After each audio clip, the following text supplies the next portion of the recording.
Assalamualaikum warahmatullahi wabarakatuh. Kembali saya akan memperkenalkan alat instrumen karena praktikum kita akan sangat berkaitan dengan instrumen yang akan dipergunakan. Nah, alat yang akan kita bahas hari ini adalah spektrofotometri, UV dan visible. Ya, terkait tentang praktikum yang akan dilakukan, apa-apa saja sih yang harus kita persiapkan ketika kita akan menggunakan yang namanya spektrofotometri UV visible. Pertama, yang harus kalian kenal terlebih dahulu adalah kuvet. Ya, seperti yang ada di teori, kuvet ini merupakan tempat atau wadah sampel atau wadah ukur yang akan digunakan. Ya, ini adalah tempat kuvet. Kemudian yang harus kalian persiapkan adalah pencuci, kemudian larutan yang akan diujikan. Kebetulan hari ini kita akan mengujikan yang namanya larutan asam salisilat. Ya, yang sudah disediakan di sini ada dua contoh, 5 ppm dan 10 ppm. Kemudian tahapan yang kedua, memperkenalkan spektrofotometri. Di sini adalah alat spektrofotometri, ya. Ini adalah alat spektrofotometrinya dan ini komponen komputernya. Nah, di alat spektrofotometri ini di sini akan ada tempat wadah kuvet. Ya, dalam wadah yang di sini dan wadah yang di sini. Kebetulan UV-nya kita itu adalah double beam. Jadi kita bisa langsung mengukur dan menempatkan belangko di sini. Salah satu dari sini adalah untuk tempat belangko dan untuk tempat sampel. Ya. Nah, kemudian tampak layarnya seperti ini. Kemudian yang akan kita lakukan pertama adalah mengukur panjang gelombang maksimum. Maka kita akan memilih mode spektrum. Ya, ada tulisan spektrum di situ. Kemudian kita harus memilih metode. Ya, metode di sini digunakan untuk mencari panjang gelombang maksimum. Jadi kita gunakan nih berapa panjang gelombang maksimum yang akan kita cari. Ya, ini di sini muncul start. Ya, ada tulisan start. Ya, start ini kita akan, karena dia asam salisilat kita pakai dia di gelombang UV saja. Ya, di gelombang UV maka dari 400 sampai kita cek 100 angka ini. Dia minta angka start 200. Nah, di UV. Nah, kemudian setelah ini ya sudah siap, kita akan lakukan yang namanya scanning panjang gelombang maksimum. Ya. Nah, pertama kali larutan yang kita siapkan adalah larutan belangko. Asam salisilat itu kita larutkan di dalam air saja. Nah, asam salisilat kebetulan bisa larut di dalam air, maka kita gunakan Aquades sebagai pelarutnya. Kita siapkan terlebih dahulu, kita elap dulu kacanya, jangan sampai ada sidik jari ya. Khawatirkan ketika ada sidik jari dia akan membaca sidik jari kita. Kemudian ini kita siapkan belangko ya.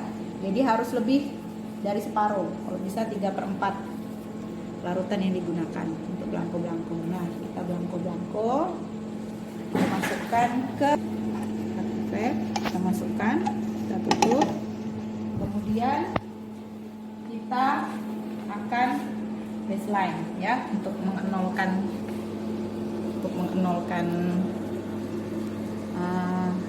spektronya. Ini kita baseline. Kemudian kita okekan di sini. Nah, dia akan nge-baseline terlebih dahulu. Kita akan tunggu sejenak sampai baseline-nya selesai. Setelah baseline maka kita akan melakukan scanning panjang gelombang maksimum. Nah, kita lanjutkan. Ini tahap untuk mempersiapkan memasukkan larutan. Konsepnya di spektrofotometri kita lakukan pencucian terhadap kuvet terlebih dahulu. Walaupun tadi pelarut yang digunakan adalah sama dengan pelarut yang digunakan untuk melarutkan senyawa yang diukur, namun kita perlu cuci kuvetnya terlebih dahulu. Dengan cara seperti apa mencuci kuvet? Ambil larutan yang akan diuji. Ya, ambil larutan yang akan diuji, kemudian dikocok dan dibuang. Ya, itu caranya. Jadi setiap kalian nggak perlu mengambil pelarutnya, hanya akan mengencerkan larutannya. Jadi kalian ambil larutan yang akan diuji, larutan yang diuji tersebut itulah yang akan digunakan untuk mencuci. Nah, setelah dicuci, kita ambil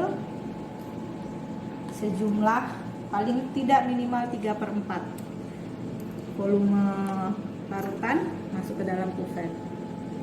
Ya, seperti ini. Kemudian kita akan ukur, cek panjang gelombang maksimumnya sampai ini ada angka di sini. Dia mengukurnya dari yang tertinggi sampai yang terendah, ya, sampai nanti di angka 200. Kita akan lihat di sini berapa nilai absorbansinya.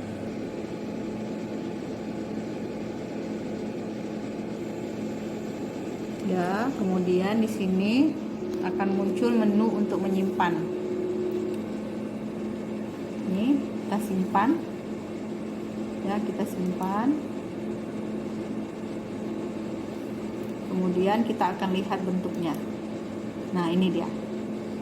Nah, di sini, ya, di sini yang aktif yang mana, kita lihat bentuknya. Nah, ini yang dinamakan panjang gelombang maksimum.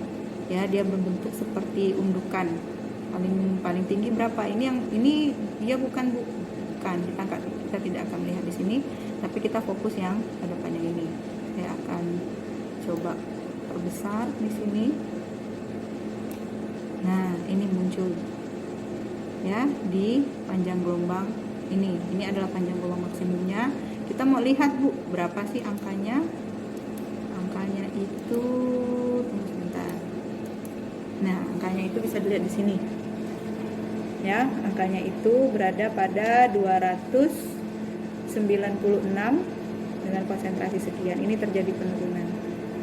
Jadi tidak kita gunakan. Di 224 pun belum ada. Jadi di 296,0154. Ya, kita sinkronkan di sini. Ini puncaknya. Oke. Tahapan preparasi dengan menggunakan sampel. Sampel kita di sini, ya, yang mengandung asam salisilat. Kita akan timbang sebanyak 1,5 gram. Nih, kita masukkan dulu tempat timbangnya, ya, untuk penimbangan. Baru kita timbang seberat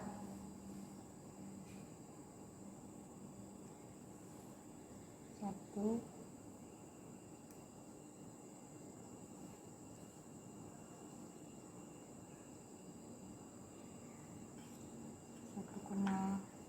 gram.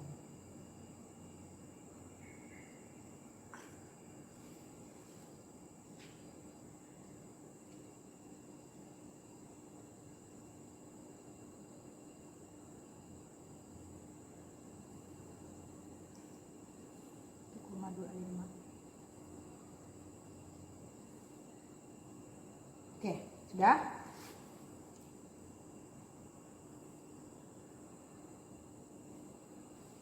Ini sampai berhenti.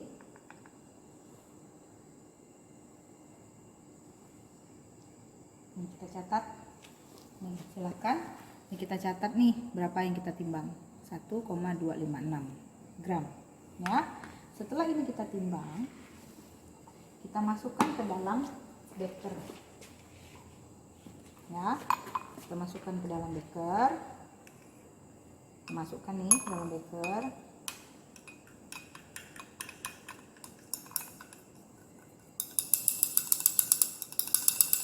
Semuanya habis.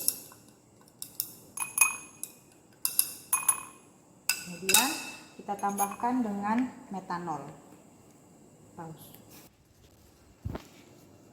Kemudian ambil kurang lebih 20 ml metanol, kita larutkan ke bedak, ya. Ini kan larut nih. Nah, kan ada bagian yang tidak terlarut. Nah, asam salisilat itu larut dalam metanol. Ya, asam salisilat larut dalam metanol, kemudian kita saring. Ya, kita saring. Kemudian menetes.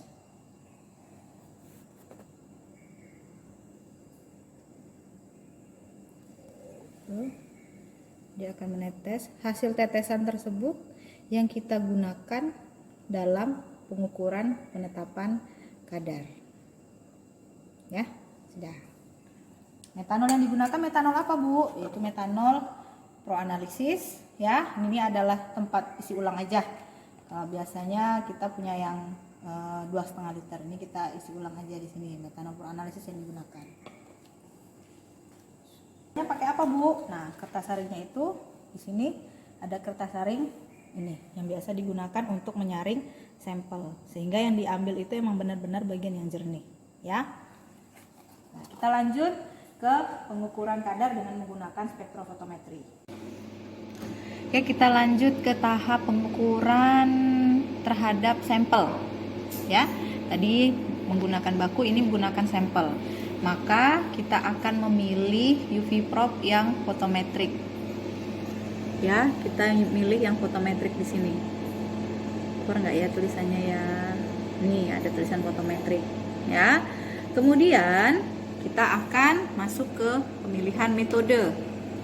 Ya, metode, klik di metode. Kemudian kita akan pilih berapa panjang gelombangnya.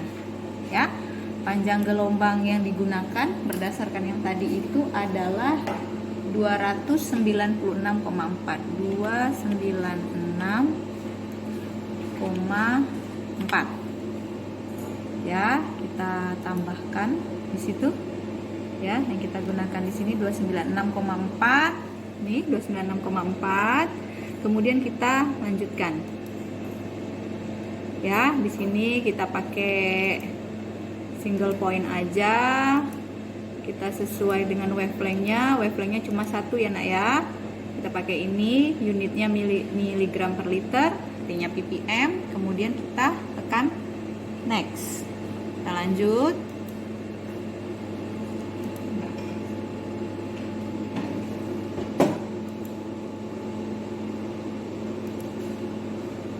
Sebentar. Sorry, kita pakai Rodata. Kan kita ingin mengukur, sorry tadi bukan single point tapi kita pakai Rodata ya. Nah, kita pakai Rodata, kemudian kita lanjutkan, kita next. Hanya mengukurnya 1 kali saja, kita next lagi. Kemudian kita simpannya ini di mana, ya kan ya? Maka kita akan simpan file ini di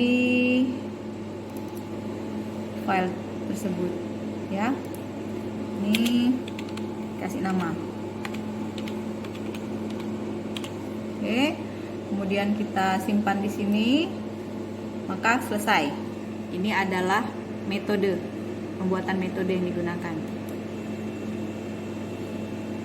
Oke, kemudian setelah menentukan metode, maka kita akan melakukan pengukuran atau penetapan kadar terhadap analit yang digunakan. Ya, analit di sini adalah asam saku blanco terlebih dahulu. Karena tadi sampelnya itu adalah sampel bedak, ya. Karena bedaknya tidak larut di dalam air, untuk mengekstraksi asam salisilat, maka kita larutkan asam salisilatnya di dalam metanol saja. Ya, kita larutkan di dalam metanol saja, maka kita gunakan blankonya ini adalah metanol.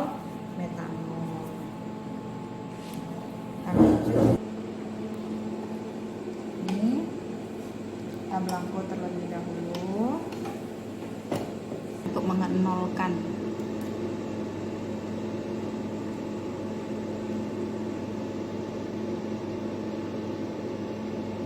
Oke.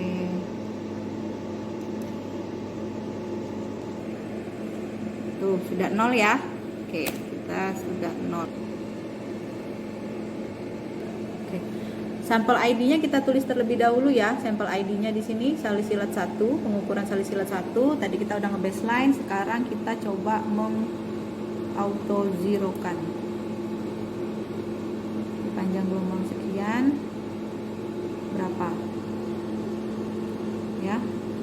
wavelengthnya di sini ada tulisan wavelengthnya di 296,4. Maka habis ini kita akan memasukkan sampel. Sekarang kita masuk ke tahapan pengukuran sampel. Sampelnya sudah dimasukkan di dalam tempat kuvet. Terus kita tekan di red unknown. Ya, lihat apa yang terjadi di red unknown. Nah, ini. Maka di sampel tersebut di wavelength 296,4 terdapat absorbansi sekitar sekian. Nah, pada dasarnya kalau terjadi absorbansi sebesar ini, maka yang perlu kita lakukan adalah melakukan penurunan konsentrasi dari si sampel sampai kita peroleh absorbansinya itu berada di 0,2 sampai 0,8. Oke. Sekian untuk penetapan kadar salis asam